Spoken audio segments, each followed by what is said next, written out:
In the summer of 1990, peace in Kuwait was shattered by the expansionist plans of their neighbor, Iraq.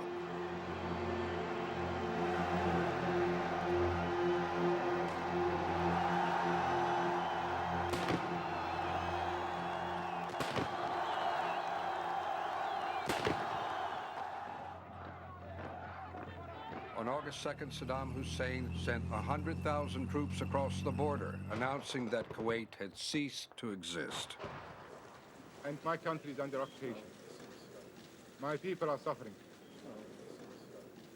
And I appeal to you again for your assistance and help. This will not stand. This will not stand, this aggression against Kuwait. When sanctions and negotiations failed, the United States led a 32-nation coalition against Iraq in Operation Desert Storm. Force will be used suddenly, massively, and decisively.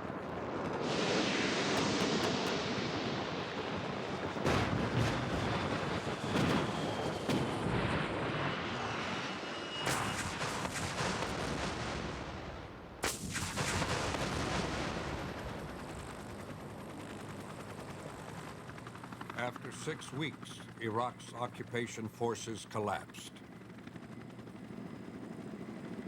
In a final act of vengeance, Saddam ordered the detonation of almost 700 oil wells.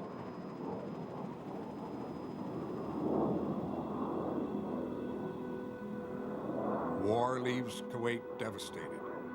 Its people scattered, the whole network of modern facilities in ruins. Emergencies in every sector of society demand response.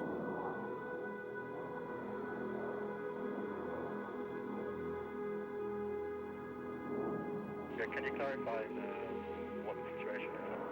This is 0 South, there is still a declare emergency. Out.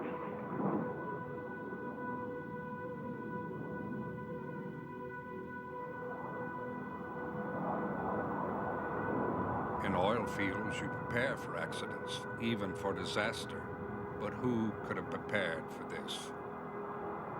6 days after liberation, a small group of firefighters arrived to assess the task ahead.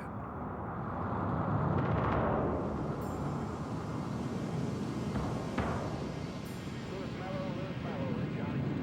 Can you tell me exactly how to get to 35? Yeah, go down to the second gear.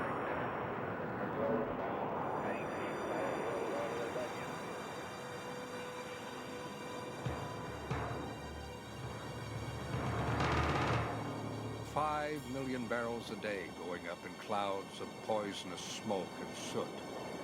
If left alone, the fires could burn for 100 years.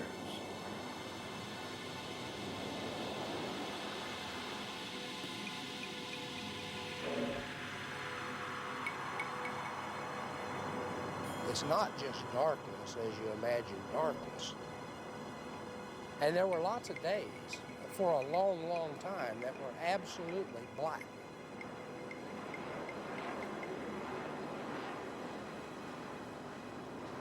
Everywhere you looked, there was a burning well. Everywhere you looked was nothing but destruction. And when you could see the sky, it didn't last but a few minutes, and it'd be total darkness again.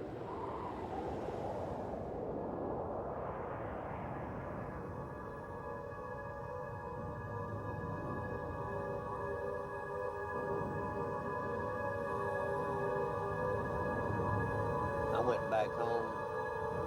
I tried to tell them what I had seen on the trip, what we would be up against, what they would need to expect. And then I told them, there's no such words that I know that will explain what you're fixing to go into. And I couldn't describe it to them, what I'd seen. I could not. There wasn't words, there's no words around to describe what we saw when we came here in March.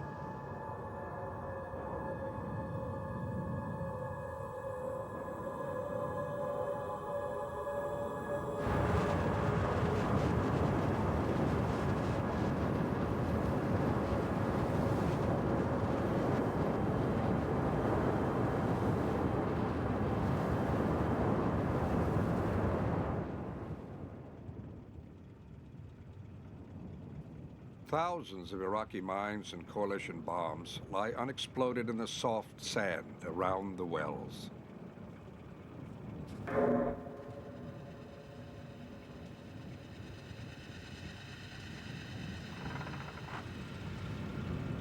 Disposal teams creep through the dark days, searching them out.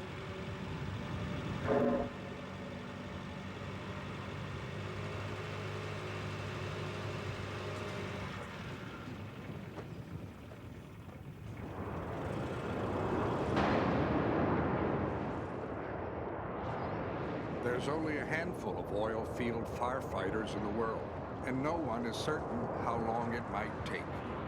Some say 5 years, some say 10. Let's get this piece of junk out of here so we're going to work. From 40 countries come 10,000 people and thousands of tons of machinery. It's the largest non-military mobilization in history.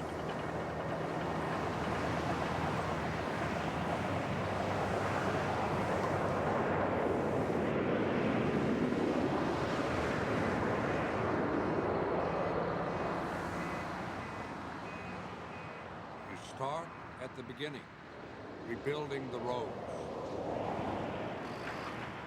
On the edge of the oil field, there's a big deposit of a clay called gatch. Fine and dense, it will sit on top of the oily sludge without absorbing it. Thousands of tons of gatch build hundreds of miles of roads, one to every fire.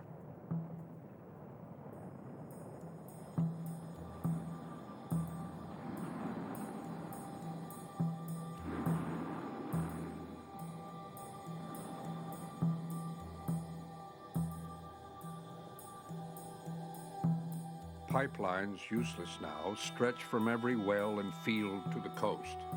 Why not reverse them? Instead of taking oil to the coast, bring an ocean of water to the middle of a desert.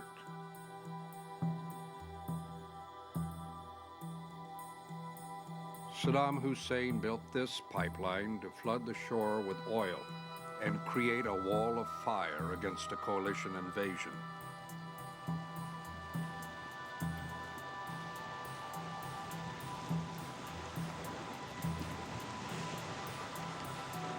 Now it too carries water to dozens of reservoirs and fills them with 1 million gallons each.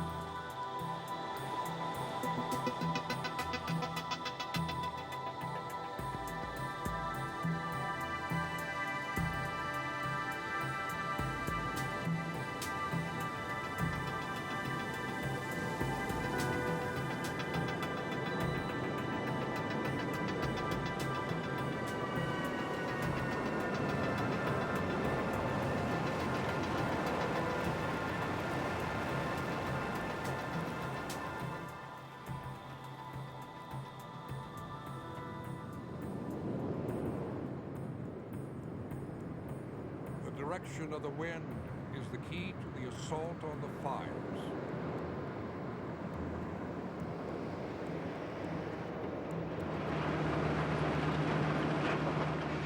With the wind pushing the heat away, bulldozers can move water pipes and monitor sheds to within nozzle range of the fire.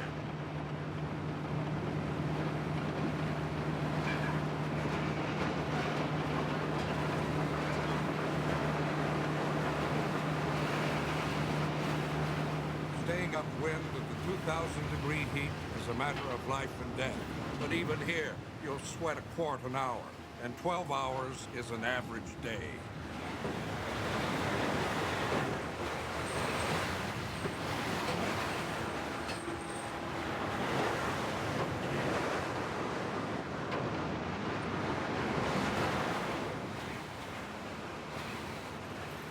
When the water lines are ready, the team will cool the superheated ground between them and the fire they've nicknamed Rita.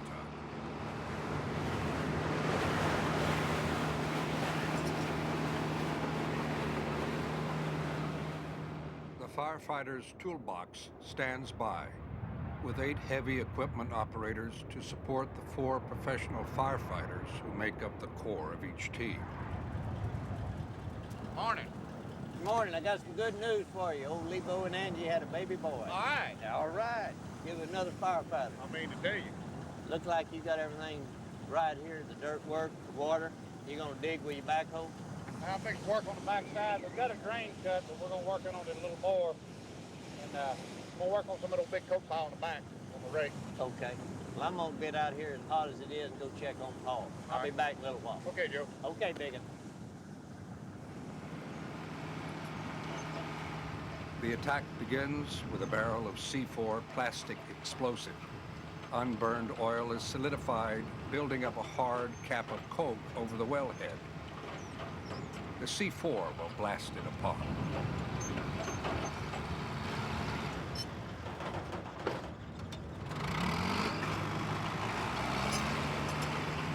If people would just think of explosives as an expedient tool, does a lot of work, it has a lot of energy in it, and it's instantaneous. And it's pretty safe. I've never had an accident in 35 years. Of course, we're violating every safety regulation ever written when we use explosives in the fire, you know, and the heat and everything. But it's just one of those things that another way to do it.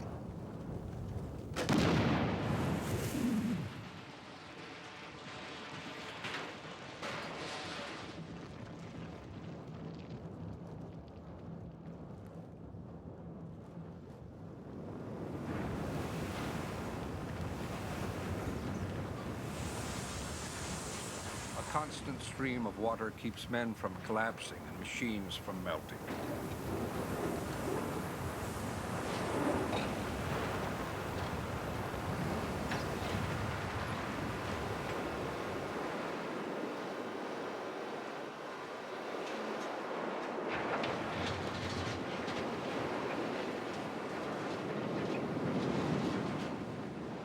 Everything that might reignite and extinguish fire must be pulled away. Only when you've completely cleared the ground around the exposed wellhead can you decide how to attack the fire itself. Every fire has its own personality and requires its own approach.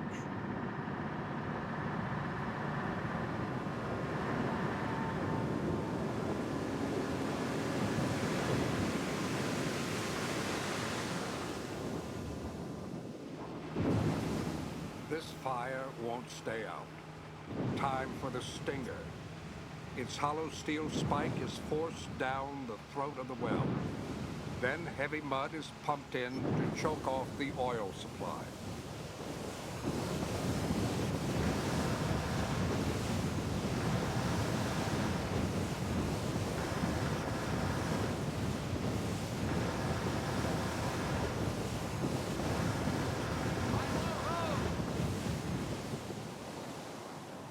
Its simplicity makes the stinger a favorite technique, but it's only one of many.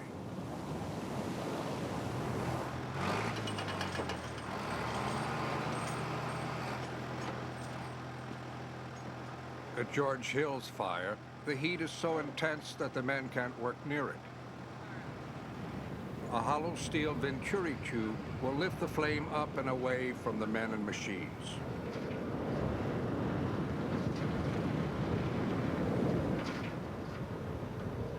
If it's a 30-foot tube, it'll roughly move your radiant heat circle back 50 to 70 feet. I mean, it creates a low pressure at the base of that tube. It's unbelievable. I mean, it'll take your gloves off your hand. You've got to be careful or it'll suck your hard hat off.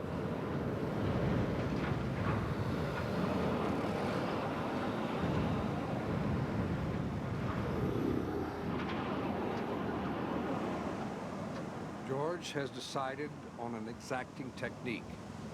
He'll try putting out the fire by maneuvering the venturi tube. If you got a real hard crosswind, way it works better. We tried it on this one twice yesterday, and we never could get it to work. This morning would be a good time to try it.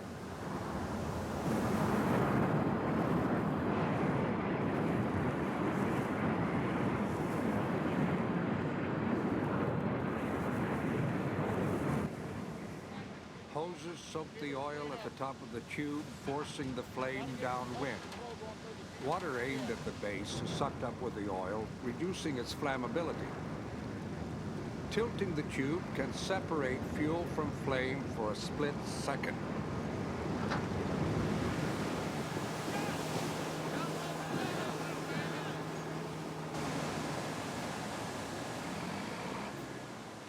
Now is the time of greatest danger. A steady downpour of oil turns the whole area into a huge torch, waiting for a match.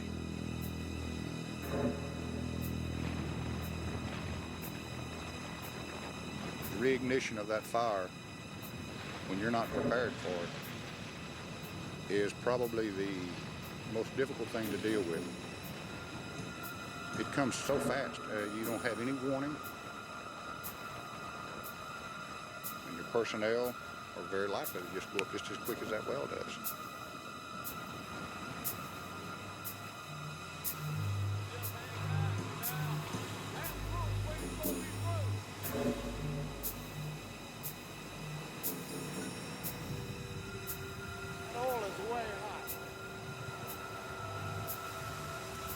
Flames engulfed a Romanian team in a situation like this. Natural gas had built up around them when the well flashed. At this wellhead, a diverter tube draws the gas away. Watch that wind.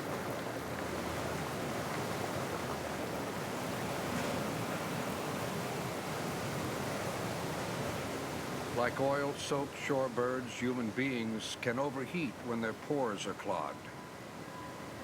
You can pass out without warning. You're trusting your life to the men around you.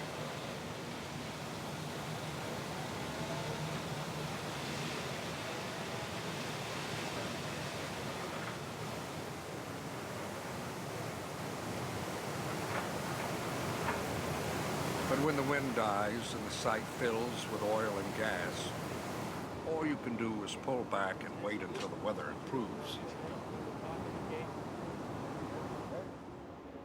Today, I saw the sunrise for the first time. We took pictures, and it's the first time any of us had seen the sun since before this started.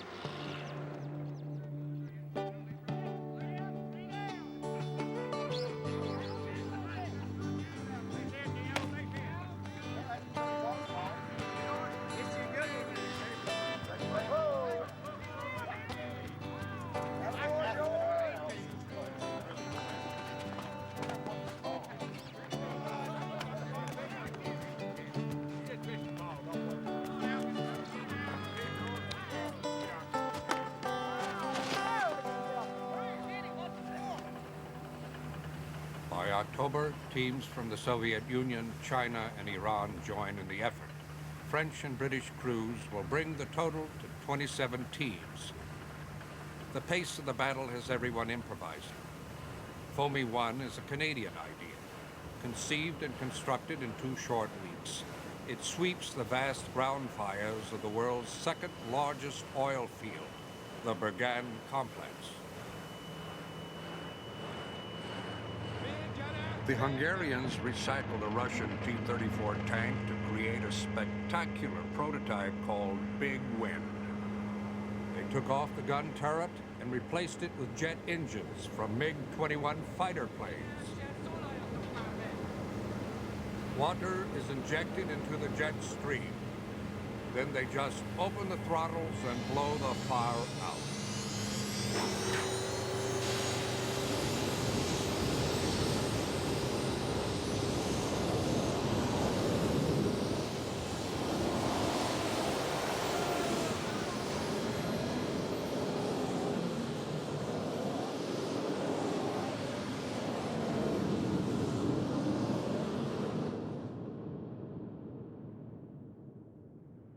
Every team in this fight brings its own special strength. For the Kuwaitis, it is an intimate knowledge of the reservoirs beneath the sprawling Bergan complex. Petroleum engineers Asa Boyabis and Sarah Akbar started the Kuwaiti team. We had a very big motive during this occupation to protect our country. Everybody was trying to do his best. And we proved that we could do a lot of things. I mean, it was a process like survival to us. Either we fight and become the owners of our land, or we might as well die.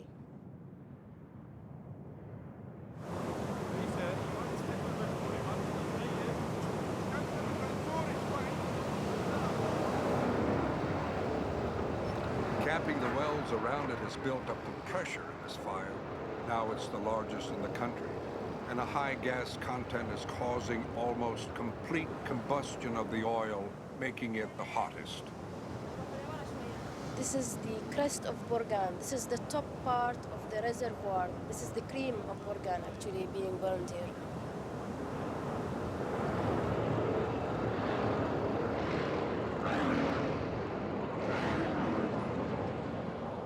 Half the water supply is gone just to cool the site enough to get close.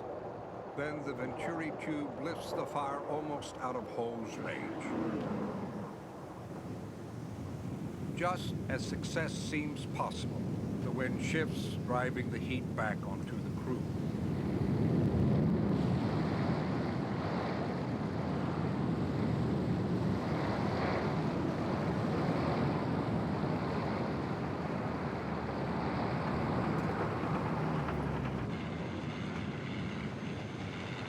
Water vaporizes on the superheated ground, and the team must fight its way back through boiling clouds of steam.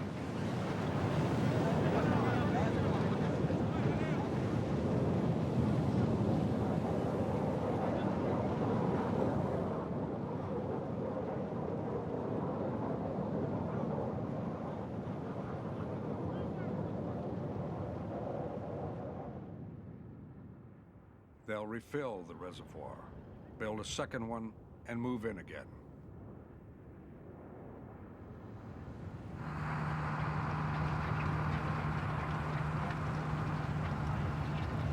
This time, the plan calls for doubling the water. Oil won't burn unless it's hot, so enough water just might cool it to a point where the fire will go out.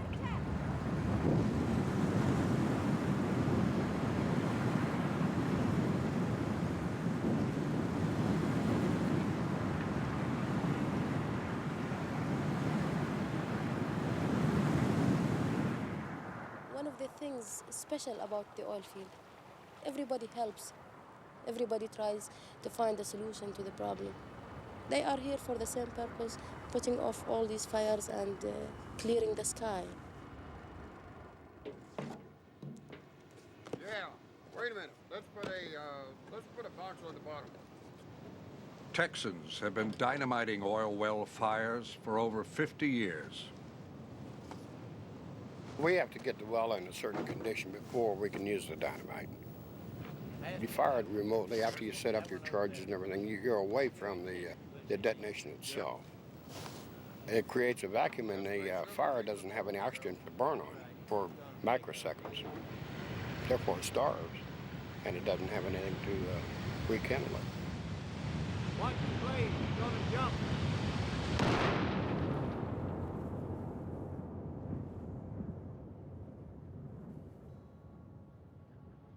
All right, stay down. Wait till everything quits falling. All clear. All right, tell me go get on monitor 2.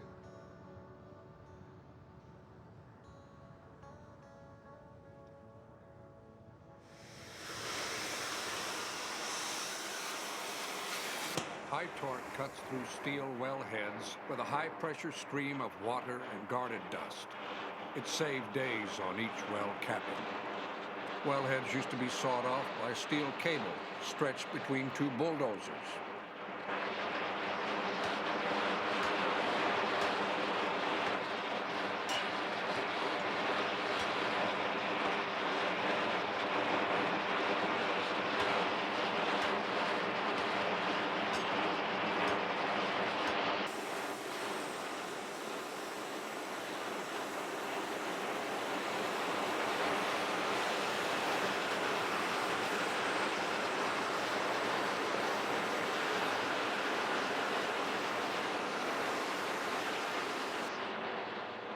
Once the bolts are cut, the old wellhead is removed, and the capping assembly can be forced down over the oil flow in a process called snubbing. Air pressure from this accumulator will drive the valves so the well can be shut off remotely.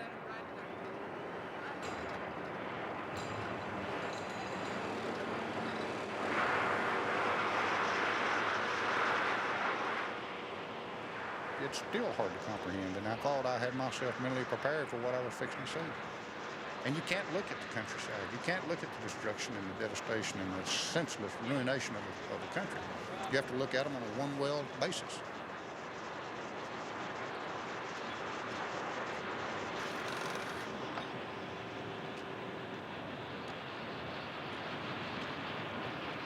It's really a little bit more. It's more to the environment, too.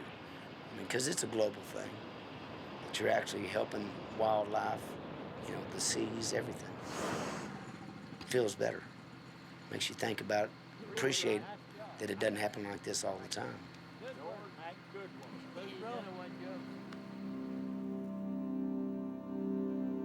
As the smoke clears, the extent of the damage is revealed. The whole desert ecosystem is smothered under a blanket of tar for hundreds of square miles.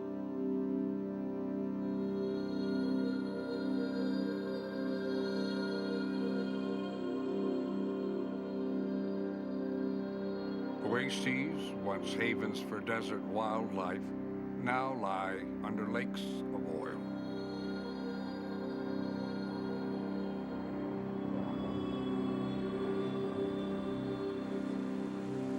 Sulfur dioxide, hydrogen sulfide, trace metals, unburned hydrocarbons, and salt combine with the oil to encrust the trees.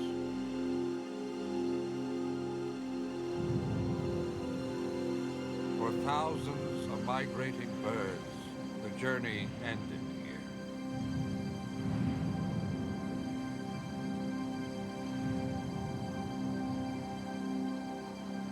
And for the human population, the prospect of poison air, polluted water, and the deadly legacy of war.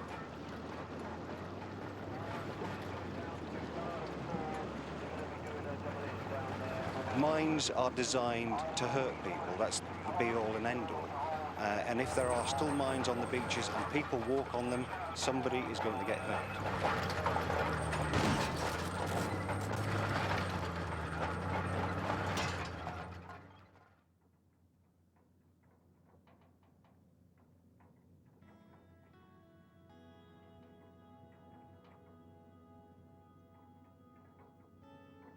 The desert was very safe for everybody to go, and we used to enjoy it tremendously. We can't do that anymore because the environment is completely disturbed. The natural pleasures we used to get from our land, we can't get anymore.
The pain of the past is truly wasted if we learn nothing from it. People from around the world responded to this environmental assault with determination and unity. What experts feared might take years has been accomplished in just 9 months.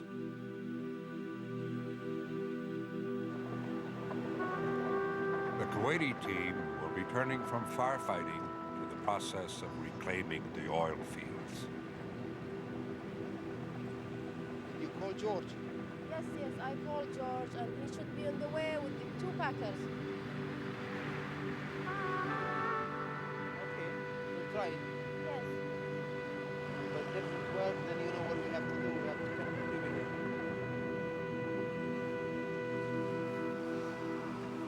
It's not what you lose on surface, it's what you lose underground now. And that's a tremendous amount. Each and every well is like a patient that you know very well, like a human. We deal with them when they have a problem, and we try to solve that problem.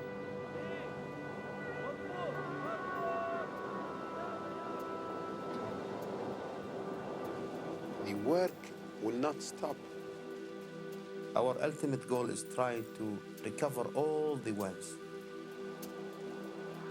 I know that we can do it.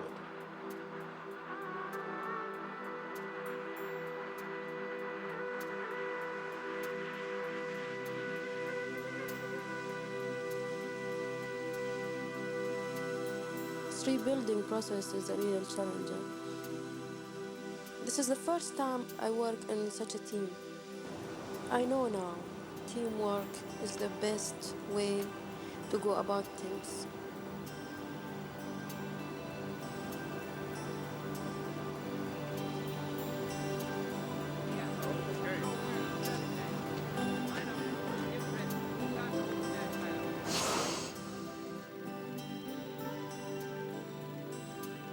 You got number 133 for Wild Well Control. Thank you, buddy. All right, now over down.